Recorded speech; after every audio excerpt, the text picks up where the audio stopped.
is just trying to wrap their mind around what just happened in the last few seconds in this Detroit Lions Dallas Cowboys game. There is the final, 20-19. One thing these Detroit Lions didn't do is give up. They had to redo that 2-point conversion 3 times and could not execute to get those points on the board. They fall by 1, and they also fall to 4-1 in primetime games on the road as well. Lomas, what is your first reaction after this one? Danny, this is heartbreaking. It really is, because the game was right there for us to take.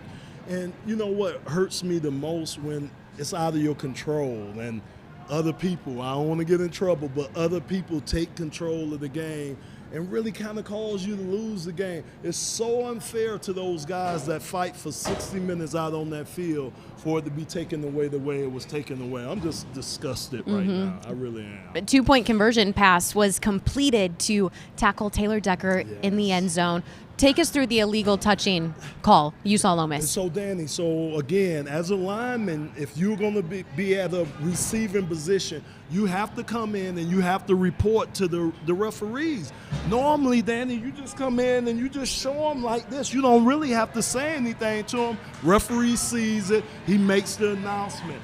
For some reason, and I seen it on film, for some reason, Taylor was standing there, and the refs just never acknowledged him. And I just don't understand that. It's almost like the wide receivers when they line up off sides, when they point at the referee to let them know. So it's just mind-boggling, some of the calls that we continue to get that go against us. It just ain't fair sometimes. And this game ends with a drop pass to tight end James Mitchell just in front of the end zone. Detroit Lions cannot get those 2 points to go ahead in this ball game. Head coach Dan Campbell is going to be thinking about this one for a while, and surely for the plane ride going back home to Detroit. Let's take a look at the final stats from this game. When the Detroit Lions finally got their run game going, and they really solidified that in this game, that is when this offense fell into a rhythm. Defensive-wise, they played stout all game long. Checking out those rushing yards, Detroit over 100, once again, 125, 295 passing yards, 2 turnovers by this Detroit Lions team, a couple of interceptions here tonight, and then that time of possession is almost split down the middle. What stat jumps out to you the most? I mean, Danny, I think the most for me is that's the way we were able to run the ball. Like you said, we weren't real successful in that first half, but credit to the coaching staff for staying out there, knowing that everything we do on offense is predicated off the run. So I'm so happy we were able to get the run game going. I thought that made things a little easier for the team. But again, Danny, shooting ourselves in the foot. We had crucial penalties. We had turnovers, and we hadn't had those recently. And again, they come back to hurt you, and especially in important games like this, they really came back to haunt us today. They sure did. All right, the head coach, Dan Campbell, is standing by at the podium. Let's hear from him. To the end, we knew it was going to come down to the wire, and thought our defense played really well today. You know, minus one play that was in our hands. You know, we did. But we were there to make a play. We didn't. And but other than that, I thought we did some really good things. Got off the field, got a takeaway. Offense, 1:41 on the clock, no timeouts, lengthen the field, score, and go for 2. We get it, and we get an L. So it's probably the way the guys fought. We just made too many critical errors there to where it shouldn't have come down there at the end. Look, credit to them. They played hard. You know, we knew they would. They'd give us their best shot, and they played well at home. They did again. And we'll see them in a couple of weeks. Be good. Yeah, what was the explanation you got on the 2-point? 70 reported. Yeah. Did Decker report as well? Yeah, the explanation was 70 reported. Did Decker report? Yes.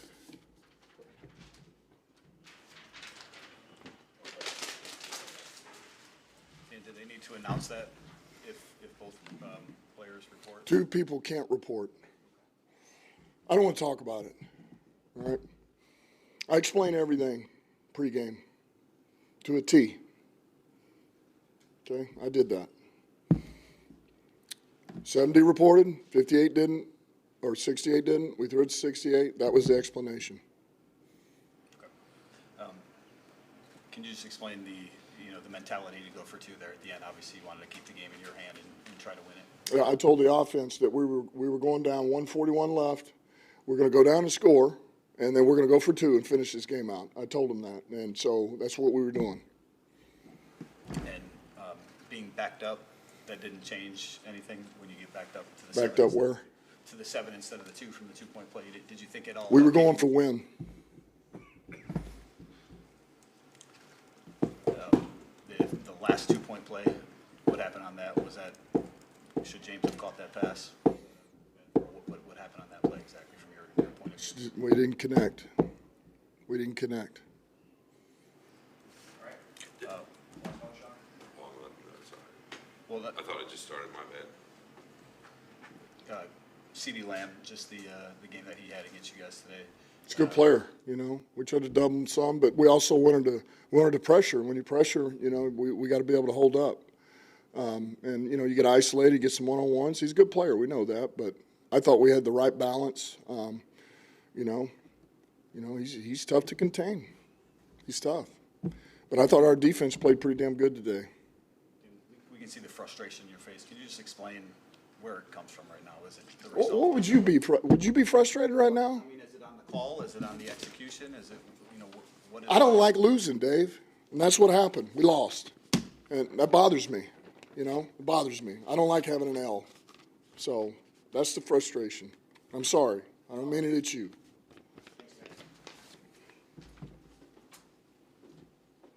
To the end, we knew it was going to come down to the wire. Saint, great game.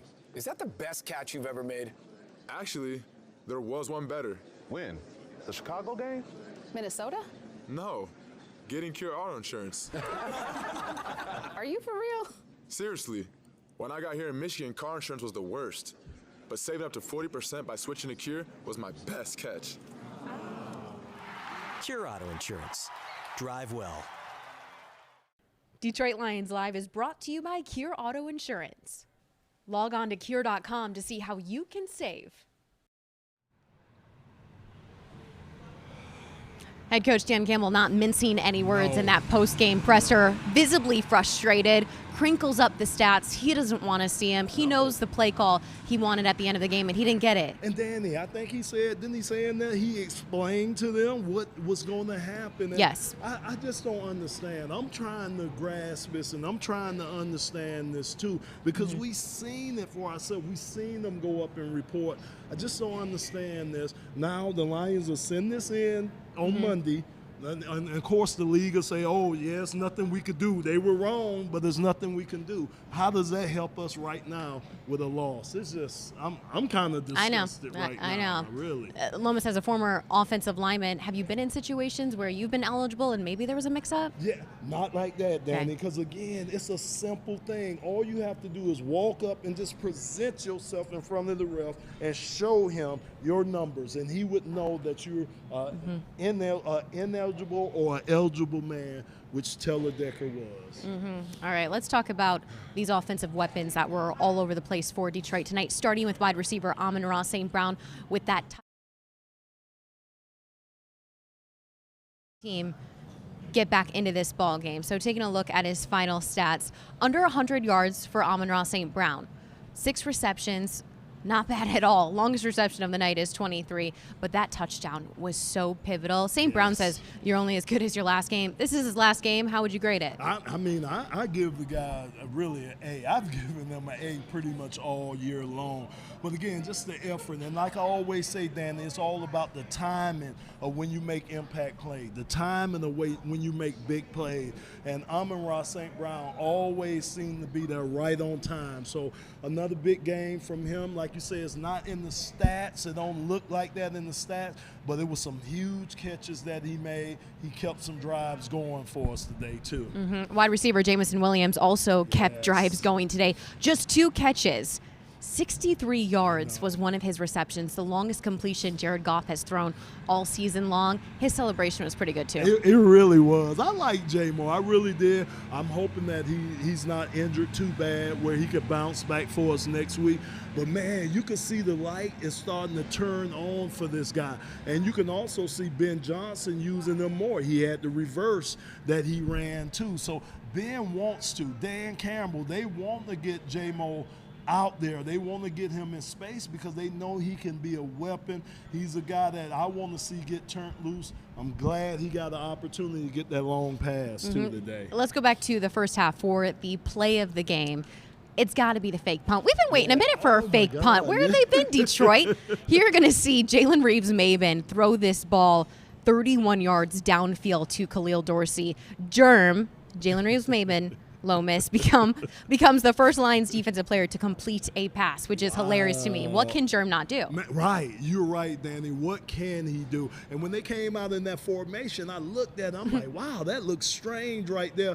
And like you say, normally we run out of that formation, but for Coach Dave Phipps, put a pass in there off the same formation. I thought it was brilliant. I thought Jeremy, I got it right. I thought Jalen made a great throw on that and made a great throw. It was a great completion. It was a needed first down that we got. I wish we could have turned that into points. Yeah. That would have helped us. This Detroit Lions defense needed to keep Dak Prescott off the field. Safety Afatu Melifonwu helped with that early on with his interception on Dak's first drive of the game. About 6 plays into this drive, Melifonwu comes up big with that interception. Taking a look at his stats, 3 total tackles, 1 passes defended.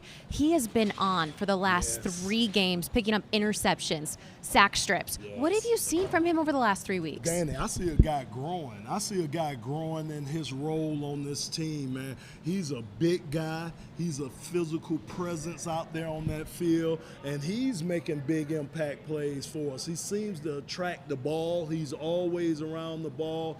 And like I say, man, since he stepped back there, you can see the improvement in our whole secondary. It was great to see him. It was great to see Brian Branch. It was great to see Kirby Joseph. Just great to see those guys back there. Just a one big play from CeeDee Lamb. But I thought those guys did a nice job pretty much for the game. The job they did up front, too. This game was going to be won in the trenches with how stout Dallas's offensive line is going up against Detroit's defense. That brings me to defensive lineman Aiden Hutchinson. Came into this game with 6.5 sacks. His record from his rookie season is 9.5 on the season. He ties that tonight with 3 sacks. Added 4 more TFLs to that.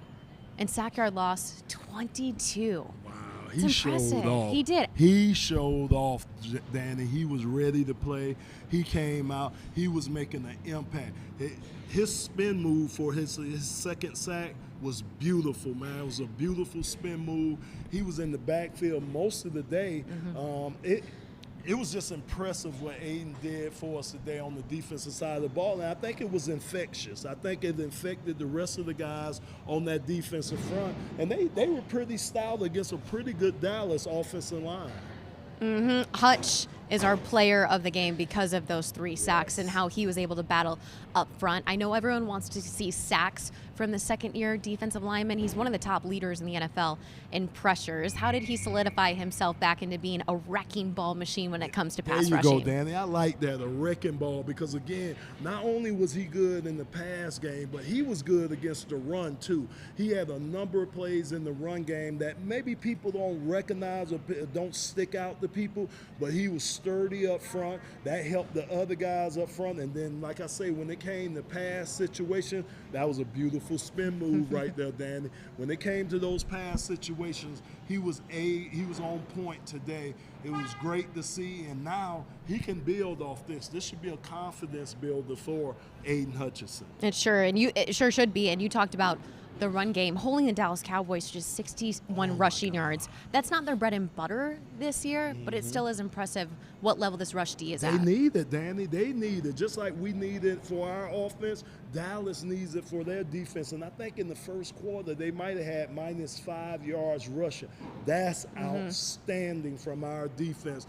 Again, man, they played well, and that's championship type of defense that we played today. We know how explosive Dallas is at home. They put up almost 40 points at home, and for us to hold them down the way we did, man, it was a great job from Aaron Glenn and that whole defense. I thought this game was going to be a shootout. I'm not going to lie. Too, 2 of the top offenses in the NFL, not so much. Now Detroit will have to pack up their bags at 11-5, head back home to Detroit for the season finale inside Ford Field. And guess who's coming to town? Them Vikings. Them Vikings. Purple people eaters. Oh my gosh. Second visit. We're second time facing these Minnesota Vikings in 3 weeks. The first one, it went okay. Yeah. They might have, clinched an NFC North title with it. Yeah, you're right, Danny. And it was a tough game, but we knew that. We know any NFC opponent, divisional opponent, it's going to be a tough game. And all the rest of the games, the rest of this year is going to be tough games. Like I say, we're in crunch time right now. This is the time you have to be peaking. You have to be executing at your best right now if you want to be a team that contends. So right now, we got to wash this out, Danny, and we got to get ready for those guys coming down north to see us. 30-24 was the score in Week 16 against those Minnesota Vikings. I'm sure they'd like to play spoiler. Usually Detroit Lions are. Oh, yeah. They want. They're coming in here to try to dash our hopes. But I don't think we're going to let that happen. Danny. I don't think so either. Especially after this game. Yeah. All right, we are still waiting for quarterback Jared Goff to come to the podium, but we have to sign off, Lomas. Dang it. So if you want to hear from Jared Goff, stick with the Detroit Lions social media and YouTube pages, and we'll make sure he's up there. All right. For Lomas Brown, I'm Dannie Rogers. Thanks for tuning in to the Detroit Lions Live post-game show. The final from Dallas, 20-19. Detroit falling to the Cowboys here in Week 17. We'll see you back in Detroit for Week 18.